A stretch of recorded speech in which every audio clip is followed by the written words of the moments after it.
Hi, Tim Unkert here. In this video, I'm going to talk about some register movements within VIM. So VIM has a lot of registers. It has a register for yank text, has an unnamed register, and it has a bunch of registers you can name A through Z. It has the black hole register. I'll talk about that a little bit.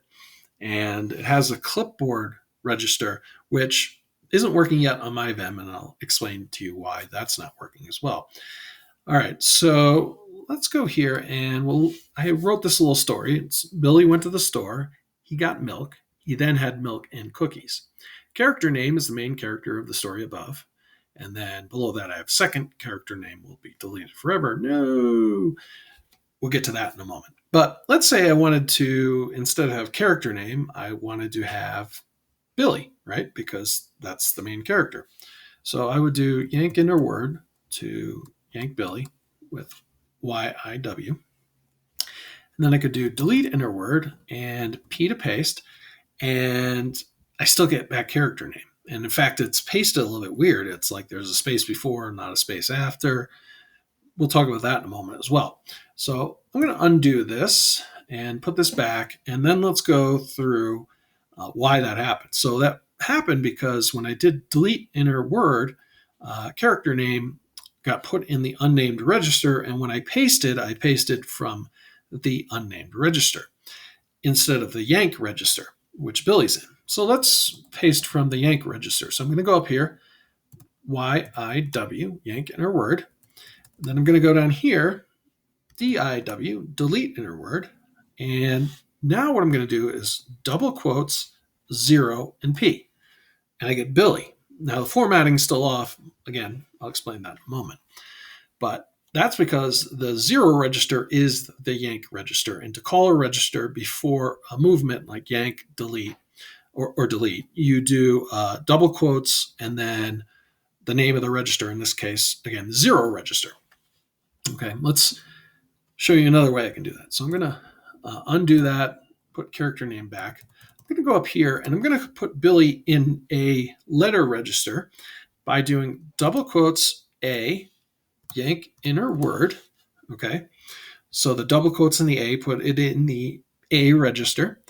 I'm going to go down here, delete inner word. Then I'm going to do double quotes A, P. And again, we get the same result with the format a little bit off because I'm doing lowercase p. Okay, so that's a hint. So let's undo this. Okay, and let's just demonstrate how we can put this in a different register. So I'm going to do double quotes B, yank inner word. Okay, when I'm on Billy, delete inner word here, and then I'm going to do double quotes B because I put it into the B register, but capital P. And now it's formatted correctly. Okay. Now, why did capital P work? Because capital P pastes not after the cursor like lowercase p does, but it pastes before the cursor. So if the cursor is on the first letter and you paste after the cursor, you're going to get a space, and then you're going to lose the space, the other space. All right. But if you paste before the cursor, that space is going to be between Billy and is in this example.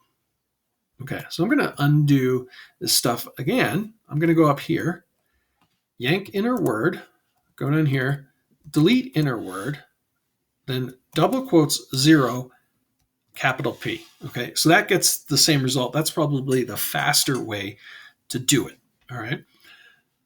So that's some different methods and how you achieve them quickly. Okay. Now, if we go down here below this, we can see we can delete the second character that I wanted to delete and delete it forever by putting it in the black hole register. So to do that, I'm going to do double quotes, underscore, delete inner word. Now if I try capital P to paste, it doesn't paste second character name, it pastes character name. Why is that? Well, character name is in the unnamed register, so it pastes from the unnamed register. Now second character name went to the sort of black hole register.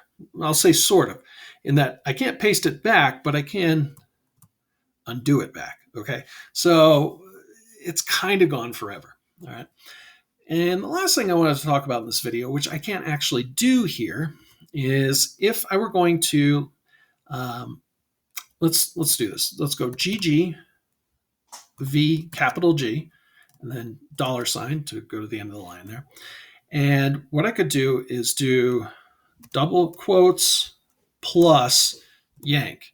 Okay, so it says 45 lines yanked. If I try and paste this into a different program, however, it's not going to work, especially a non-terminal program. Now, there's a reason for this. If I quit out of Vim here, let me save and quit. And let me just go to my home directory, clear everything out here. I'm going to do vim -- version. Okay. And if we look up here and we go to, let's see, go up here to clipboard, we'll see a minus here. So it wasn't compiled with the clipboard option.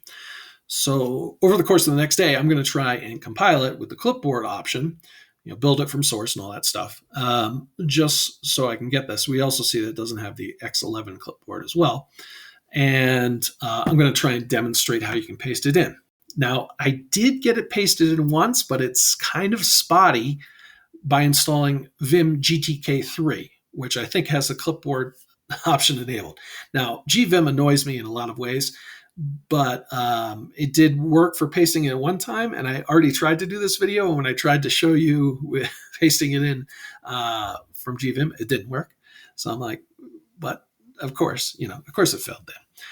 But what I did is I was able to paste it into a Drive document and then download that as PDF, and then I put it, actually what we went through on my website, I'm putting up a section called Vim Tips. It's on unkertmedia.com. Right in the main menu. So if you click on this, take a moment here. Internet is spotty today. And then you'll see the page is very, very short. But we have Vim register tips. If you click on that, or the latest blog post as of today of this recording, you'll see that we have the PDF of just the stuff I went through with the story and that kind of stuff. And if you want to, you can just click this download button and it will download. Now, I've already downloaded a few times, but then we go to show in folder, and you'd actually be able to see it a little bit larger than on the website. So that might be a better option for you. So this is the stuff I went through today. Okay. And this last part, just ignore the last part because I wasn't quite able to get that to work. Anyway, so that's pretty much it for today. As for this website, you can also get to the Vim tips if you go to the home page. I'm going to put up a thumbnail here, but you see the post grid, Vim register movements. Now, if you're watching this way in the future, there's going to be multiple posts ahead of this, so maybe the best bet is just going here. Anyways, I hope you found this video interesting. I always find these Vim tips and tricks that I go through kind of interesting to myself because there's so many ways to efficiently edit text within Vim that's really cool. Anyways, if you did like this video, please give it a like. And also, if you haven't subscribed, consider subscribing as it does help the channel grow. I want to thank you for watching, and I'll see you in the next one. Have a great day.